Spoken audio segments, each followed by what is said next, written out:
Eu peço que os irmãos abram a palavra de Deus, por favor, em Neemias, capítulo 8, por favor. Eu creio que nós já estamos nos dirigindo. Obviamente, nós estamos já chegando ao final do livro, né, de Neemias. São 13 capítulos, hoje nós vamos ler o 8. Mas eu creio que mais alguns poucos domingos a gente vai concluir essa série. Que Neemias 8. Eu espero que Deus, através do seu Santo Espírito, esteja ajudando a igreja, porque pessoalmente eu posso dizer, a minha vida tem sido muito edificada por essa história de Neemias, e a intenção é que seja da mesma forma com a igreja, ao compartilhar isso. Neemias capítulo 8.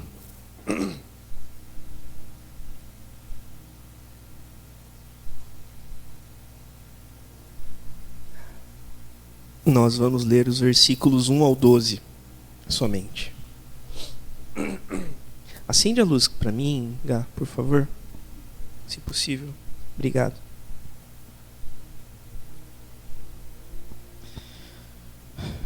Neemias capítulo 8, versos 1 ao 12. Se bem que fica ruim de enxergar aqui. Se ficar melhor, fica ruim para os irmãos enxergarem, sim? Dá para ver? Muito bem. Vamos lá então. Neemias capítulo 8, versos 1 ao 12, diz assim a palavra de Deus. Em chegando o 7º mês, e estando os filhos de Israel nas suas cidades, todo o povo se ajuntou como um só homem na praça, diante da porta das águas, e disseram a Esdras, o escriba, que trouxesse o livro da lei de Moisés, que o Senhor tinha prescrito a Israel. Então, Esdras, o sacerdote, trouxe a lei perante a congregação, tanto de homens como de mulheres, e de todos os que eram capazes de entender o que ouviam. Era o 1º dia do 7º mês. E leu no livro, diante da praça, que está à fronteira à porta das águas, desde a alva até o meio-dia, perante homens e mulheres, e os que podiam entender. E todo o povo tinha os ouvidos atentos ao livro da lei. Verso 4. Esdras, o escriba, estava num púlpito de madeira que fizeram para aquele fim. Estavam em pé junto a ele, à sua direita, Matitias, Sema, Anaías, Urias, Ilquias e Maazéias. E à sua esquerda, Pedaías, Misael, Malquias, Hassum, Asbadana, Zacarias e Mesulão. Esdras abriu o livro à vista de todo o povo, porque estava acima dele. Abrindo-o ele, todo o povo se pôs em pé. Esdras bendisse ao Senhor, o grande Deus, e todo o povo respondeu, Amém, Amém, levantando as mãos. Inclinaram-se e adoraram ao Senhor com o rosto em terra. E Jesua, Bani, Serebias, Jamim, Acube, Sabetai, Odias, Maazéias, Quelita, Azarias, Josabade, Anã, Pelaías e os levitas ensinavam o povo na lei, e o povo estava no seu lugar. Verso 8. Leram no livro, na lei de Deus, claramente, dando explicações, de maneira que entendessem o que se lia. Neemias, que era o governador, e Esdras, sacerdote e escriba, e os levitas que ensinavam todo o povo, lhe disseram, Este dia é consagrado ao Senhor vosso Deus, pelo que não prantieis nem choreis, porque todo o povo chorava, ouvindo as palavras da lei. Disse-lhe mais, Ide, comei carnes gordas, tomai bebidas doces e enviai porções aos que não têm nada preparado para si. Porque este dia é consagrado ao nosso Senhor.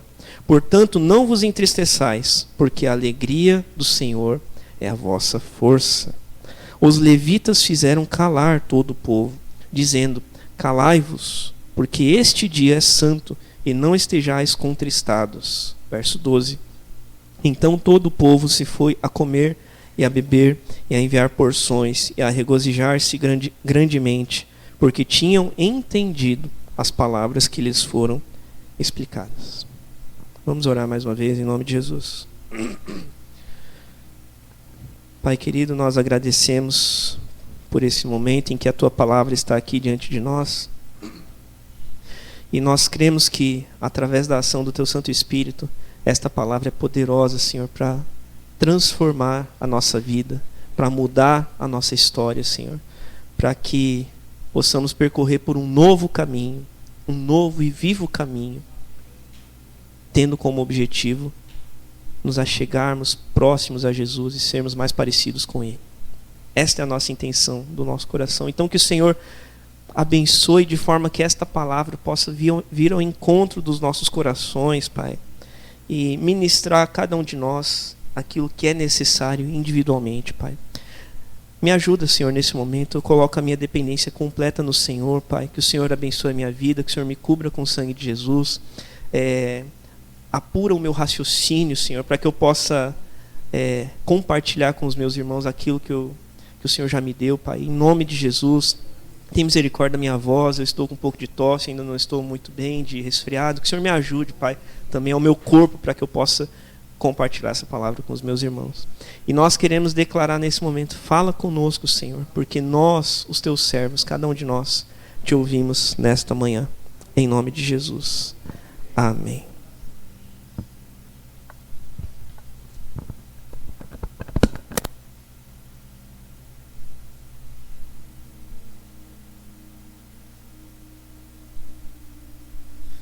Muito bem. Irmãos, depois de passar por um processo um tanto dificultoso, né? Falando aqui de Neemias, nós temos visto toda a trajetória dele, desde quando foi chamado lá no reino da Pérsia, e viu o estado de miséria da cidade, e começou a construção em meio a tantas dificuldades, inimigos à espreita, conspirações internas, dificuldades num primeiro momento de não ter o material necessário, e depois Deus preparou, né, através do próprio rei. Enfim, uma série de dificuldades. Ele chega até este momento aqui da leitura da lei, feita por Esdras. Tá? Então, veja, depois que ele reconstruiu, de certa forma, a sua equipe para desempenhar um trabalho, né, ele preparou a mão de obra. Eu falei isso já na semana passada.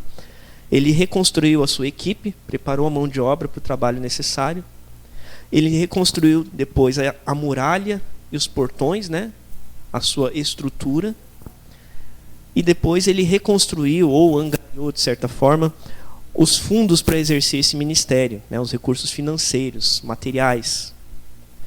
E depois de todo esse processo, eles terminaram a muralha em 52 dias.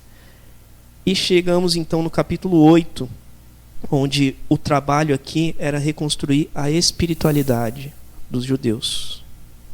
Reconstruir, renovar a aliança com Deus.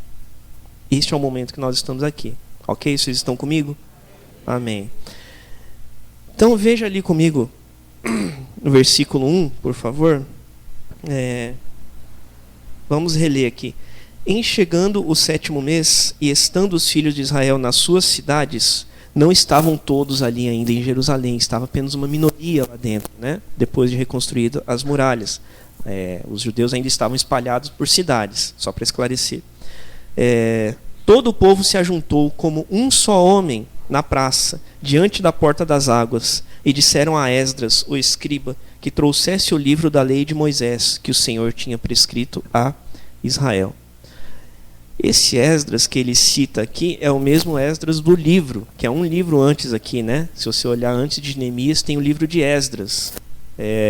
Ele teve, de certa forma, uma trajetória um tanto parecida com a de Neemias, né? No sentido de guiar o povo até a verdade, até o caminho certo, novamente. Então, veja que o povo pediu que Esdras lesse a palavra. Não foi Neemias que chamou o povo para se reunir, não foi Esdras que convocou uma reunião de oração ali, um culto público. Não foi. Não foi. Nós podemos ler ali, que o povo se reuniu, vieram das cidades e disseram a Esdras, o escriba, que trouxesse o livro da lei de Moisés, que o Senhor tinha prescrito. O povo pediu para Esdras compartilhar a palavra. O povo queria ouvir o que o Senhor tinha a dizer. Depois de todo o trabalho que eles tinham enfrentado, de todas as lutas, de todo aquele processo doloroso, toda aquela reconstrução de pessoas, de mão de obra, de equipe, de estrutura, Eles queriam ouvir o que o Senhor tinha a lhes dizer. E esse livro, que é uma informação para a gente só guardar, só ter aqui, esse livro da lei, Esdras tinha levado para Jerusalém 13 anos antes. Isso está lá no livro de Esdras. 13 anos antes, Esdras havia levado o livro da lei para Jerusalém para instruir o povo. E ele pega então esse livro 13 anos depois e faz a leitura ali diante do povo. Versículo 2, seguindo ali, fala então para nós: Esdras, o sacerdote, trouxe a lei perante a congregação, tanto de homens como de mulheres, e de todos os que eram capazes de entender o que ouviam. Era o primeiro dia do 7º mês.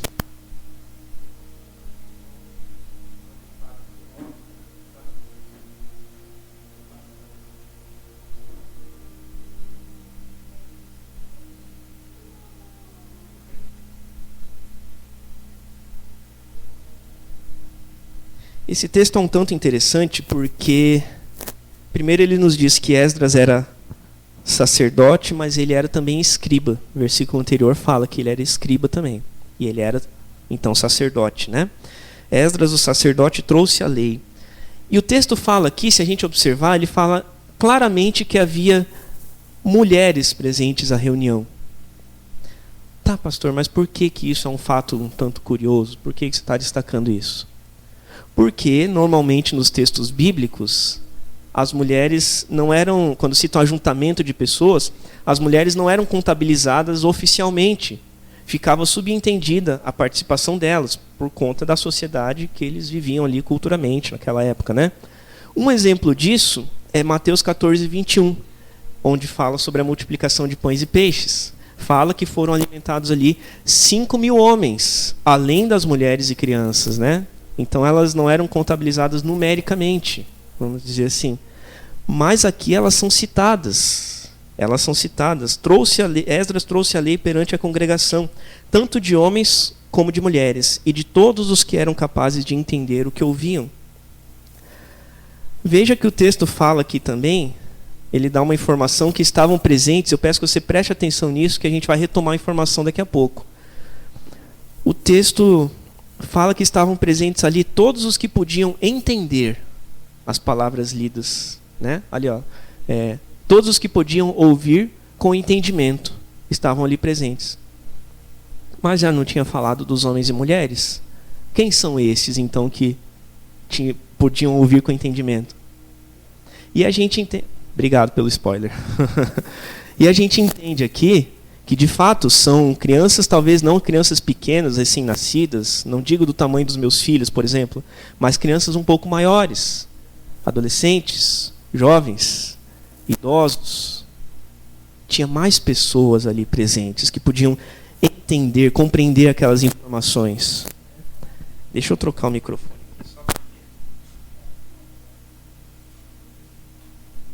Vai ser uma bênção, irmãos, porque está tendo alguns transtornos aqui.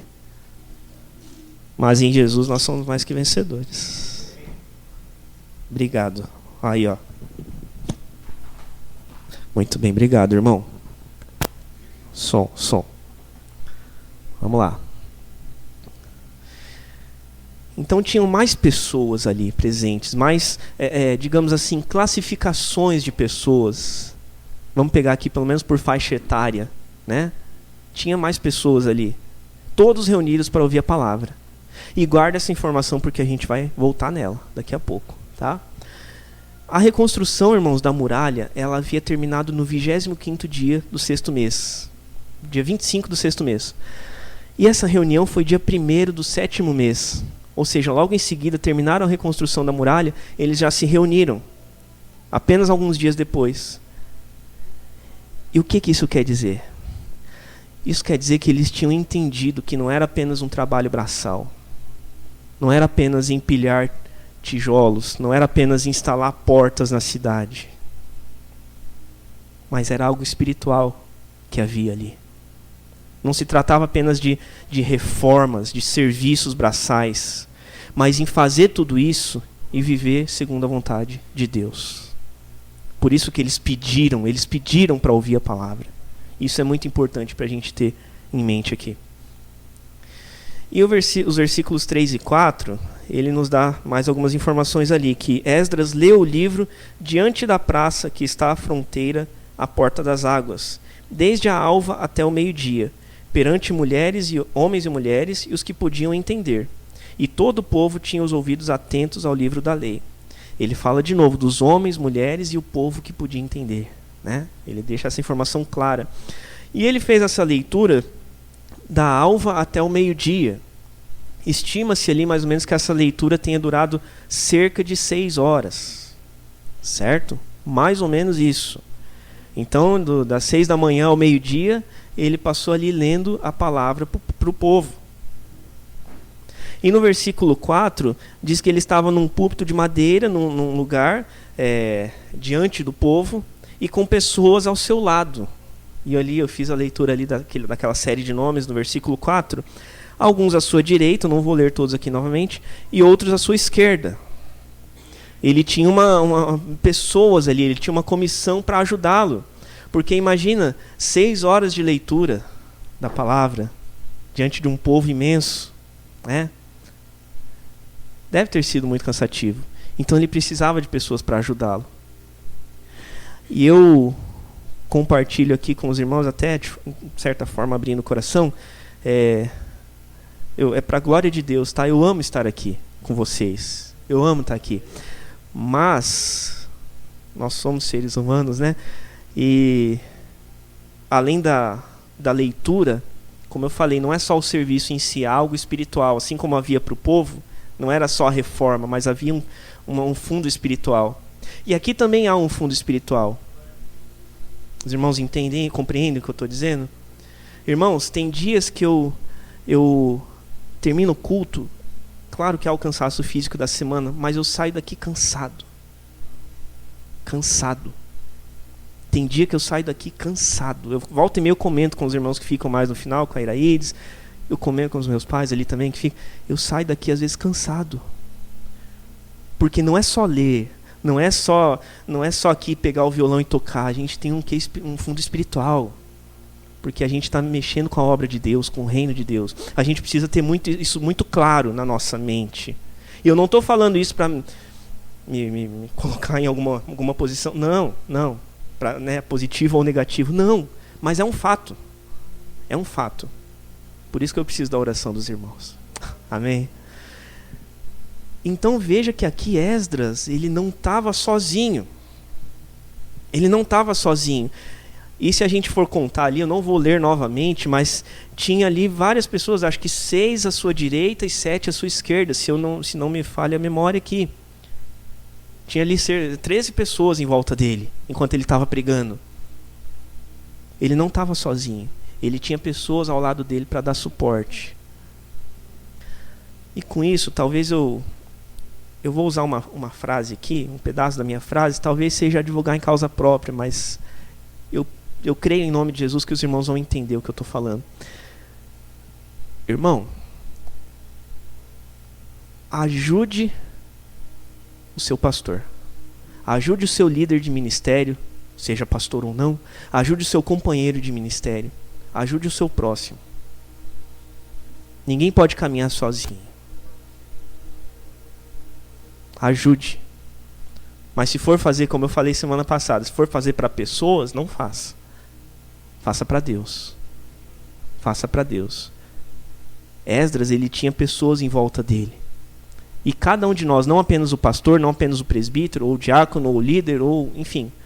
Mas nós precisamos estar rodeados de pessoas que nos ajudem. E por isso não vai longe. Alguns irmãos veem um pouco mais assim claramente, né, nos cultos, na rotina, assim, o trabalho que nós temos com as crianças, né, com os nossos filhos.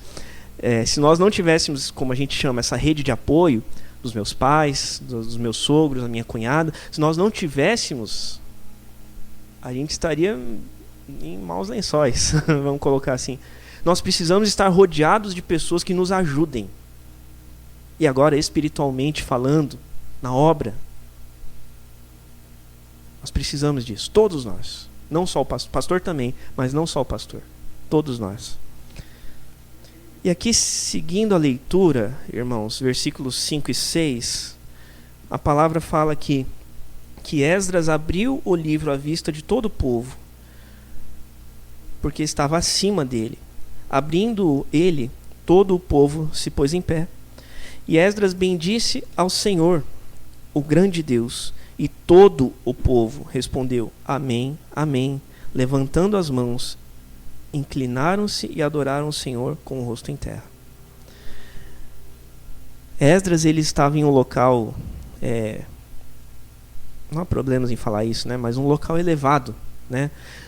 Mas não para que ele pudesse de alguma forma se exibir, mas para que todo o povo o visse. E por quê que todo o povo tinha que vê-lo?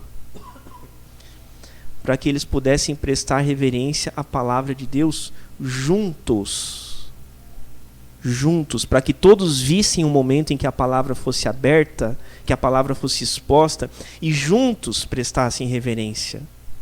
É por isso que ele estava nesse local. E tanto é que, no final do versículo 5, diz que quando ele abriu o livro, final do versículo 5, isso, abrindo ele, todo o povo se pôs em pé. Não foi metade do povo, não foi um quarto do povo, não foi alguns do povo, foi todo o povo. Todo o povo. E mais ainda, quando no versículo 6, quando ele bendiz ao Senhor, o grande Deus, e todo o povo responde: Amém, Amém. Todo o povo responde. Todos participam. Todos tomam parte. E aí então eles levantam as mãos, se inclinam e adoram o Senhor com o rosto em terra. Todos adoram juntos. E eu tenho sempre dito aqui, irmãos, nós precisamos caminhar juntos, no sentido de mesma visão, mesma direção. Se tem 3 pessoas, né, e uma corda para cada um, amarrada lá no meio, cada um puxa para um lado, não sai do lugar. É por isso que precisa estar junto, no mesmo propósito. Nós não cantamos aqui volta e meia juntos, na mesma fé, no mesmo amor, né, e tudo mais. Esqueci o resto da letra. Mas a gente canta isso. Agora a gente não pode só cantar. A gente tem que viver. Cantar é fácil. Tocar é fácil. O difícil é viver. Isso que é difícil. E veja que Esdras, quando ele louva ao Senhor e o povo responde ao Amém, eles levantam as mãos, eles se inclinam e adoram o Senhor com o rosto em terra, em sinal de devoção, em sinal de humildade, de contrição. Então entenda isso, e eu peço que você preste atenção nisso, que esse é o lugar mais alto onde o louvor, a adoração e a submissão a Deus podem nos levar, aos pés de Jesus, com o rosto em terra diante de Jesus. Esse é o lugar mais alto que nós podemos ir, quando nós louvamos, quando nós adoramos. É esse lugar.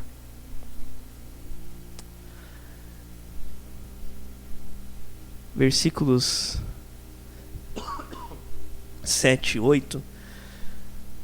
Eu não vou ler todos os nomes ali novamente, tá? Uma vez eu ouvi que, além de todo o bem que a palavra nos faz, muitas vezes ela pode também nos ajudar na nossa dicção, porque há nomes bem difíceis na Bíblia, né? Alguns deles estão aqui nesse texto. Eu não vou ler todos agora novamente, tá?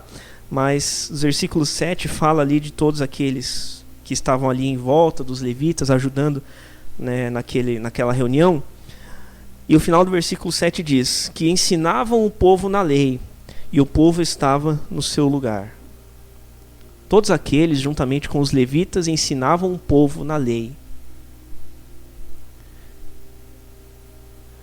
Então, trazendo para nós, né? Todo domingo, o pastor ou os pastores, cada um em suas respectivas igrejas, expõem a palavra, né? Expõem a palavra com a ajuda de Deus. E com essa mesma ajuda de Deus, cada um de nós precisa edificar um ao outro nessa palavra. Lembra do caminhar junto? Cada um de nós precisa se ajudar, se edificar um ao outro por meio da palavra. E aqueles que têm mais conhecimento, ajuda quem tem menos. E assim vai se caminhando, e assim vai se nivelando, caminhando em unidade. Né? Aqui eram toda aquela liderança reunida e os levitas que estavam ensinando o povo. Porque eles tinham mais conhecimento, eles estavam ensinando aqueles que tinham menos conhecimento. E isso não é demérito nenhum. Mas a gente precisa entender isso de edificar um ao outro. Se a gente tem mais conhecimento, a gente edifica o outro que tem menos. Se a gente tem menos conhecimento, a gente busca quem tem mais. Eu sou um pastor do presbitério, sou um dos pastores mais novos, né? Tanto de idade como de tempo de ministério, né? Obviamente. Eu tenho procurado, sim, grudar em pessoas, em pastores mais experientes, para absorver. Porque eu preciso disso. Eu estou falando, né, cada um tem que olhar para si, né? Eu tô falando de mim. Eu preciso aprender daqueles que têm uma caminhada mais longa que a minha. E assim deve ser conosco. Ao mesmo tempo, eu já posso ajudar aquele que tem menos experiência do que eu. Mas a gente precisa sempre aprender um do outro e ensinar um para o outro. Isso é muito importante. E nós vemos, chama a nossa atenção aqui que nesse trecho em específico, versículos 7 e 8, nós não vemos citados aqui os nomes de Esdras e Neemias. Inclusive o nome de Neemias vai ser citado apenas no versículo 9. Apenas uma vez só nesse trecho que nós lemos. Mas aqui não é citado o nome dele e nem de Esdras como estando ali no meio daqueles que estavam ensinando naquele momento, né? Esdras estava lendo a lei. Neemias era o governador, né, que nós vamos ler ali logo na sequência. Era o líder do povo, mas eles não estavam ali diretamente no corpo a corpo ensinando o povo. Eles estavam cuidando da exposição da palavra e da liderança como um todo. Então, perceba que a responsabilidade pelo ensino, isso não é eximir a liderança de alguma coisa, não, de jeito nenhum, não, por favor. Mas a responsabilidade pelo ensino, pela instrução, pela ajuda, pelo companheirismo na caminhada cristã, não é só do pastor, não é só do presbítero, não é só do diácono, é também. A quem muito é dado de responsabilidade, muito é cobrado. Mas a nossa responsabilidade que nós temos como cristãos, como crente, é de todos nos ajudarmos. Todos precisamos ajudar um ao outro. E a gente não pode se eximir dessa responsabilidade que mais tarde foi dada pelo próprio Jesus. Lembrando também que eu falei na semana passada, né? Por ocasião daquela vigília, aquela escala que Neemias realizou para que pudessem vigiar, né? Cada chefe de família ficou em frente da sua própria casa, cuidando, vigiando, quando era a sua escala. Lembrando que cada um de nós, irmãos, deve zelar pela sua família. Cada um de nós. A gente deve instruir e ensinar aqueles que estão dentro de casa. Para mim, isso é responsabilidade, além da igreja, isso é responsabilidade com a minha esposa e os meus filhos. Cada um aqui que são casados tem responsabilidade com o seu cônjuge, ou então com seus filhos, os seus netos. E a gente não pode se eximir disso.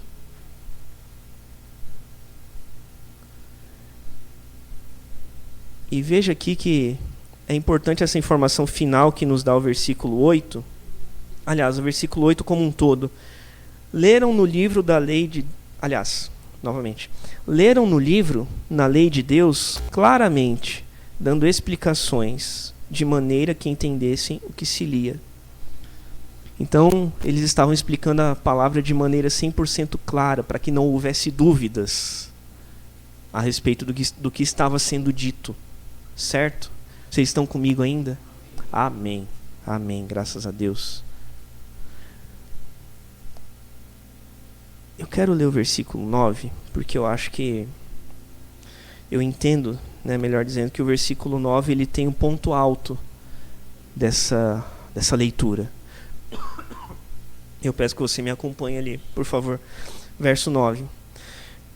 Neemias, que era o governador, e Esdras, sacerdote e escriba, e os levitas que ensinavam todo o povo, lhe disseram: Este dia é consagrado ao Senhor, vosso Deus, pelo que não pranteeis, nem choreis.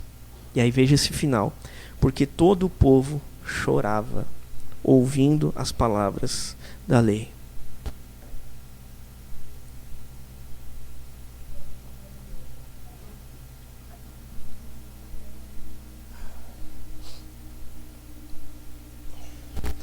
Eu entendo que esse é o ponto alto dessa leitura. E eu peço que você se concentre aqui comigo, por favor.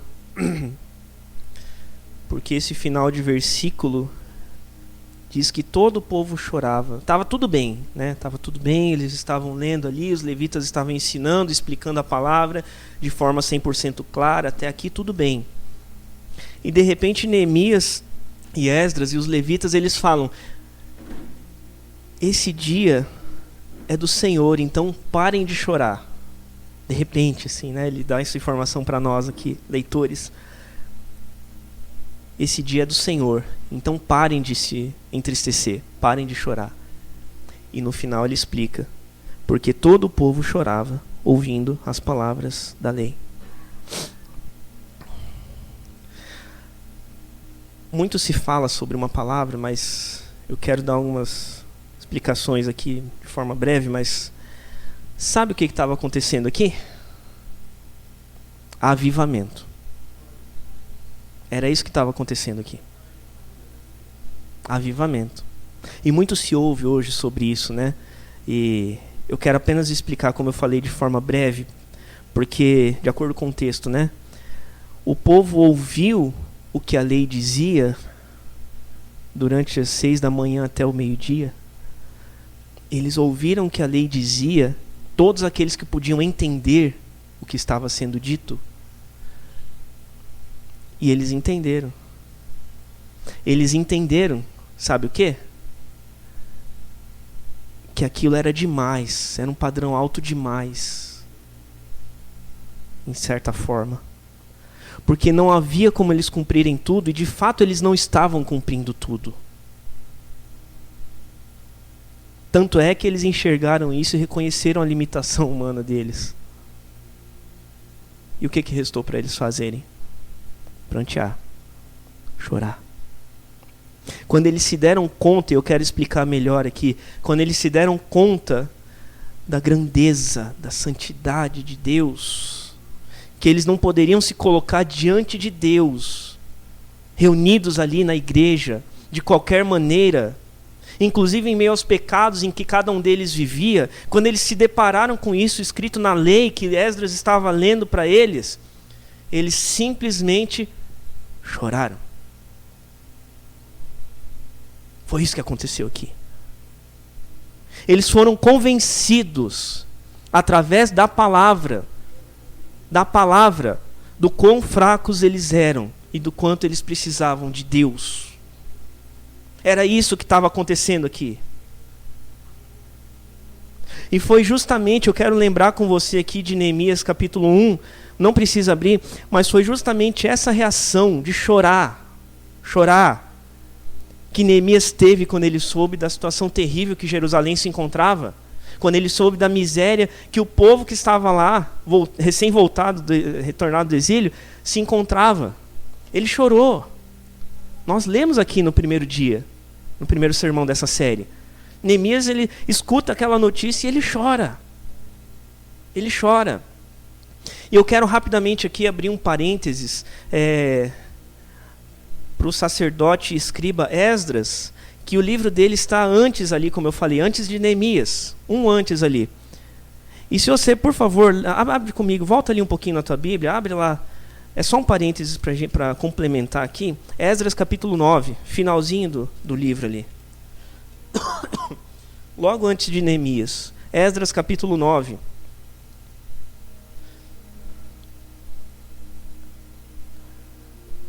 esse texto diz o seguinte, Esdras, capítulo 9, verso 1, diz o seguinte, aqui era mais ou menos aqueles 13 anos antes do que estava acontecendo ali em Neemias. E Esdras, ele tem uma situação um tanto semelhante com o povo de Israel também, com os judeus.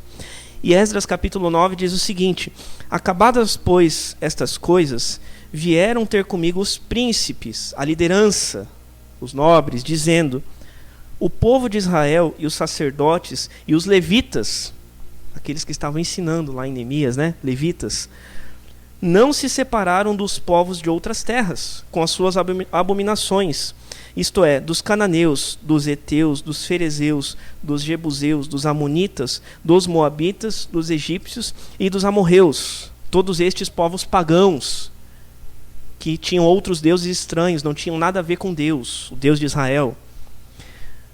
E ele segue, pois tomaram das suas filhas para si e para seus filhos, e assim se misturou a linhagem santa com os povos destas terras. E até os príncipes e magistrados foram os primeiros nesta transgressão. O povo se corrompeu e os líderes foram os primeiros a fazer isso. E quando, versículo 3, nós lemos aqui a reação de Esdras, né? Ouvindo eu tal coisa, rasguei as minhas vestes e o meu manto, e arranquei os cabelos da cabeça e da barba, e me assentei atônito, perplexo, estarrecido. Então se ajuntaram a mim todos os que tremiam das palavras do Deus de Israel, por causa da transgressão dos do cativeiro. Porém eu permaneci assentado, atônito, perplexo, até ao sacrifício da tarde. Por conta da tristeza pelo pecado do povo, Esdras, ele se joga no chão e ele arranca os cabelos da cabeça, ele arranca os pelos da sua barba, de tristeza pelo pecado do povo. Mas se você for ali para o capítulo 10, depois no restante do 9, tem toda a oração de Esdras diante de Deus. E o capítulo 10, eu já vou fechar esse parênteses, diz assim, Esdras 10, capítulo 1. Enquanto Esdras orava e fazia confissão, chorando, prostrado diante da casa de Deus, ajuntou-se a ele de Israel muito grande congregação de homens, de mulheres e de crianças, pois o povo chorava com grande choro. O que aconteceu lá em Neemias? Quando o povo ouviu a leitura da lei, homens, mulheres e os que podiam entender, crianças, eles choraram. Eles choraram. Quando eles se depararam com que a palavra estava confrontando a eles, eles choraram.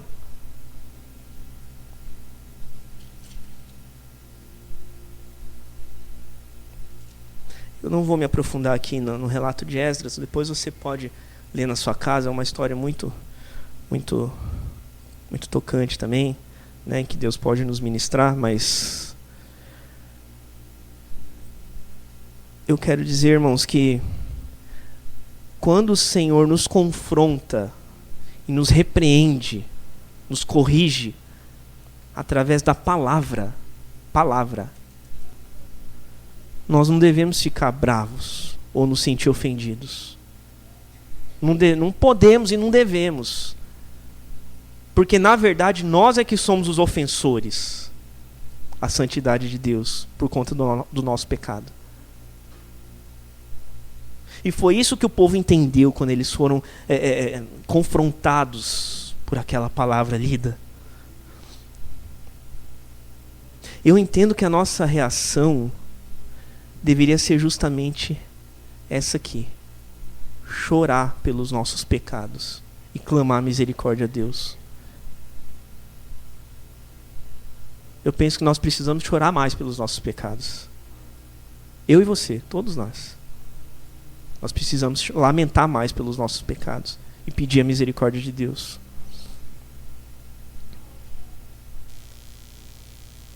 Mas fazer isso em arrependimento. Não da boca para fora. mas em arrependimento. E nós conversávamos essa semana, eu e o irmão Veiga, né, sobre essa questão de arrependimento, metanoia, que fala lá em Romanos 12, né, da transformação de mente. Arrependimento vem dessa palavra do grego, metanoia, que é literalmente mudança de mente, transformação de mente. A nossa oração, nosso choro em arrependimento dos pecados precisa ser embasado nisso, na transformação de mente que acontece através da palavra. E essa é essencialmente a mensagem de Jesus registrada nos evangelhos. Depois de passar o processo ali, alguns, não todos, mas os evangelhos, alguns deles relatam a tentação de Jesus, o batismo e tudo mais. Mas a primeira mensagem de Jesus é: arrependam-se. Arrependam-se, pois o reino dos céus está próximo. Arrependam-se, transformem a mente de vocês. Mudem a cabeça de vocês, aquele pensamento que está incrustado, congelado há tantos anos. Mudem a cabeça de vocês, arrependam-se, pois o reino do céu está próximo. Basicamente era essa mensagem que ele estava falando, e por isso que os judeus ficaram com tanta raiva de Jesus, porque eles tinham uma tradição milenar, e de repente chega alguém falando: mudem a mente de vocês, porque o reino de Deus, o reino dos céus está próximo.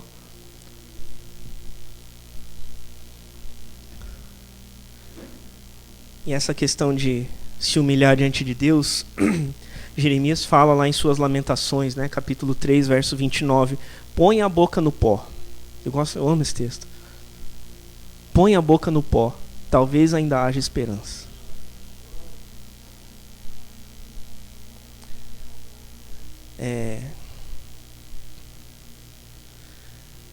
Tem uma pregação que eu gosto muito, eu escutava muito ele, agora não tanto, mas eu já escutei muito o pastor, acho que já falei isso aqui, o pastor Gustavo Bessa. Talvez de nome assim muitos não conheçam, mas é o esposo da Ana Paula Valadão, do Diante do Trono, pastor Gustavo Bessa. E ele tem até uma mensagem a respeito de Esdras, né? Desse avivamento em Esdras, que eu citei há pouco. E ele fala um pouco disso em uma das pregações dele, porque vocês lembram que eu falei há pouco aqui daqueles que estavam presentes ali? Os homens, as mulheres e os que podiam compreender a mensagem, né? Isso dá a gente a entender algumas idades a mais, crianças, né? A partir de uma certa idade, adolescentes, né? E o pastor Bessa, ele discorre um pouco sobre isso a respeito lá em Esdras também, porque também nos diz: homens, mulheres e crianças choravam, né? Por conta dos seus pecados. E veja ali que no final do versículo 9, voltando para Neemias, né?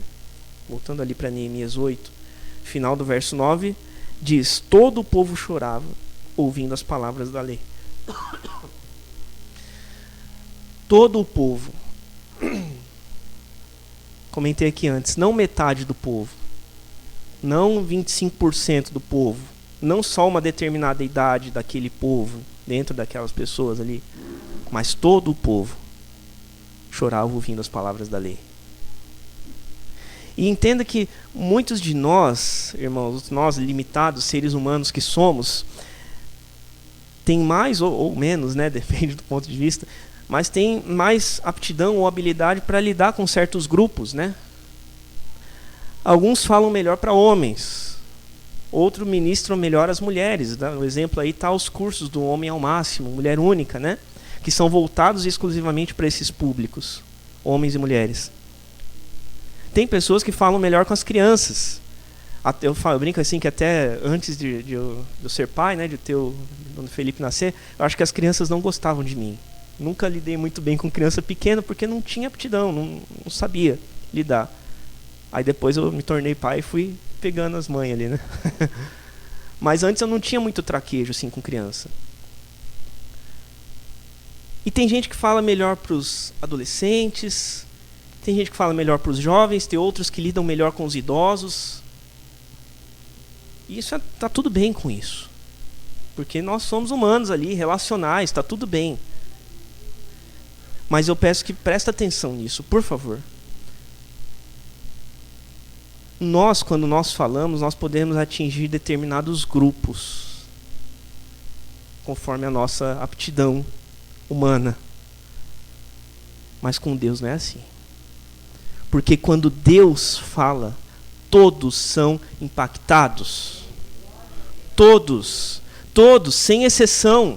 Acima de qualquer divisão etária, acima de qualquer divisão socioeconômica, acima de qualquer profissão. Quando Deus fala, todos são alcançados pela palavra que procede da boca de Deus. Todos, não há exceção. E nós entendemos com isso que o evangelho de Jesus, a palavra de Deus, não exclui ninguém. Todos choravam por conta dos seus pecados, homens, mulheres e crianças, e aqueles que podiam entender a mensagem proferida. Então o evangelho, a palavra de Deus, ela não exclui. Ela não exclui, pelo contrário. Todos os de coração quebrantado são bem-vindos diante de Deus. Sabe por quê? Porque um coração dessa forma, ele não rejeita. Um coração que se humilha, ele não rejeita. Um coração da pessoa que coloca o rosto em terra diante de Deus, que chora pelos seus pecados, ele não rejeita. Não rejeita. E eu entendo que isso é avivamento.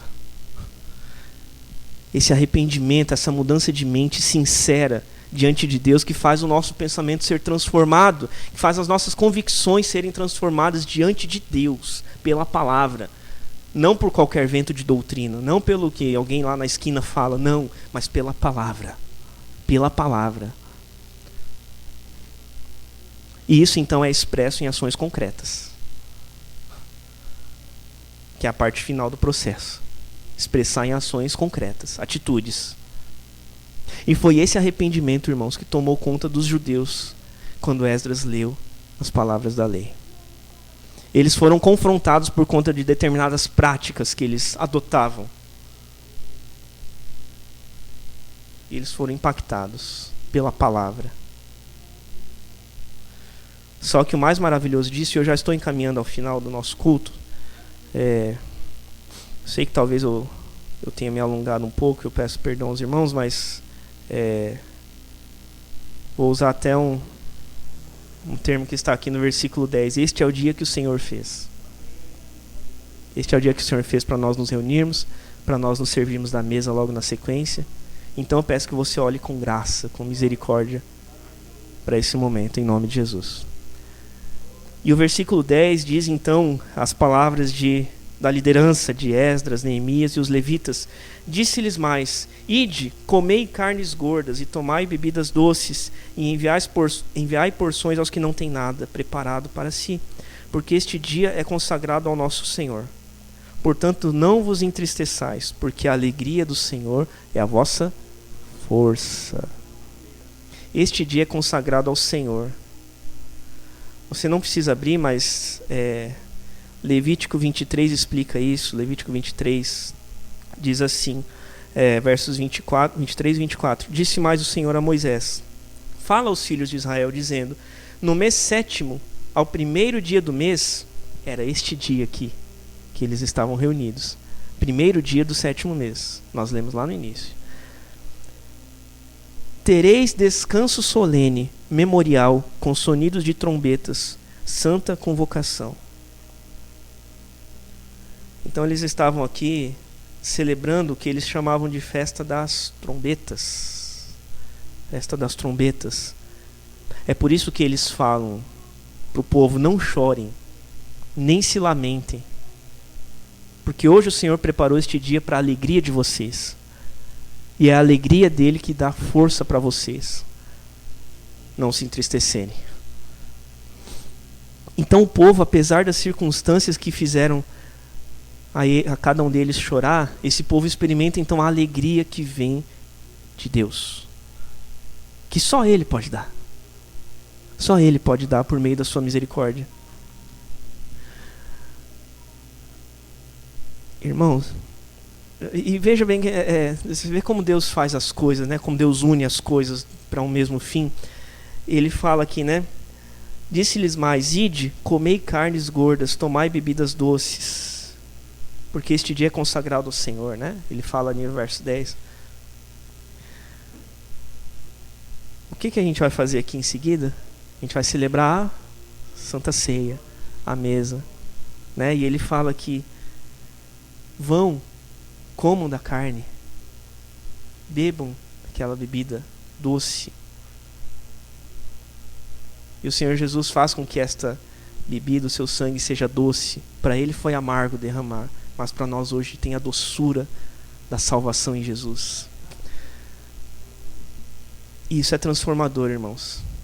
E quando ele fala que a alegria do Senhor é a vossa força, força do hebraico, a palavra original, ela significa proteção, segurança, refúgio.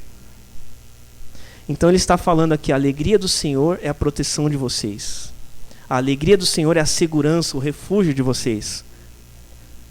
Porque lembra da história? Os judeus reconstruíram a muralha, colocaram os portões e fizeram tudo isso enquanto estavam armados, para que o inimigo para que não fossem surpreendidos pelos inimigos. Eles estavam de certa forma se protegendo.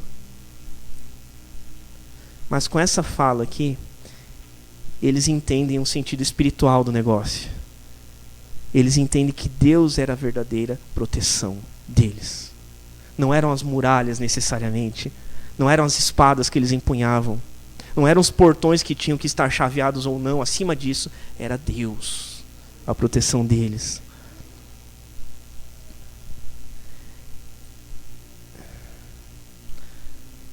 E nos versos então 11 e 12, o povo segue a orientação dos líderes e eles se alegram então com essa palavra. Apesar dos seus pecados, das suas práticas, onde foram confrontados pela palavra, eles se alegram naquele momento, no dia que Deus preparou.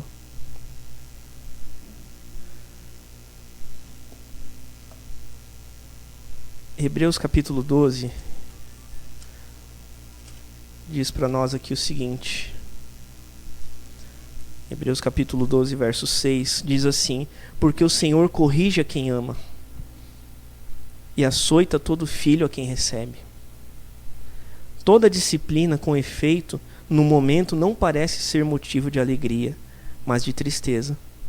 Ao depois, entretanto, produz fruto pacífico aos que têm sido por ela exercitados, fruto de justiça.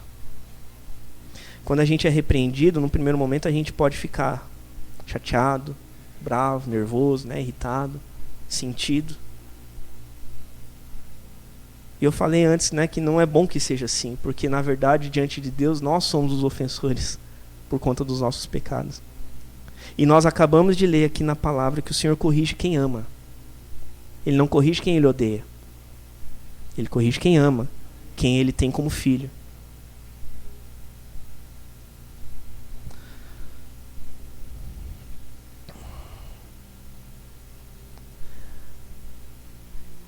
Neemias, ele reconstruiu a sua equipe para que depois pudesse reconstruir a estrutura das muralhas, angariou recursos para isso e por fim, depois de feito esse projeto, ele renovou a espiritualidade do povo através da palavra.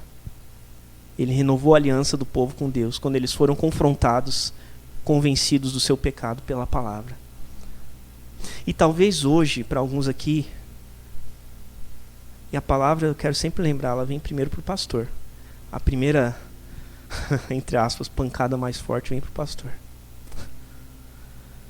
Talvez hoje o Senhor esteja te trazendo uma palavra de repreensão ou de confronto.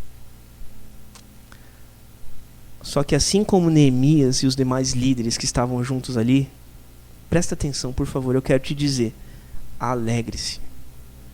Alegre-se. Eu vou falar de novo. Alegre-se. Amém? Amém. Alegre-se no Senhor. Alegre-se na mesa, nos elementos. Porque a alegria do Senhor é que nos dá força. Porque a alegria do Senhor é que é o nosso refúgio, a nossa proteção. E se o Senhor hoje traz uma palavra de correção, não fique chateado. Cada um ele quer trabalhar de uma maneira, em alguma área. Em mim e em você. Se o Senhor traz uma palavra de correção, que talvez faça muitos de nós chorar hoje, por conta de determinadas práticas, entenda que isso é porque Ele o ama como um filho verdadeiro. Eu peço que você abaixe a tua cabeça, por favor, por alguns instantes, feche os teus olhos.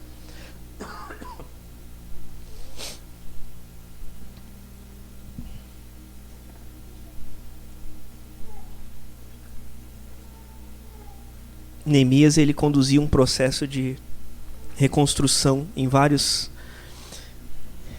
âmbitos da vida do povo, para finalmente reconstruir a espiritualidade, renovar a aliança do povo diante de Deus. E eu e você? O que nós precisamos renovar ou reconstruir na nossa vida?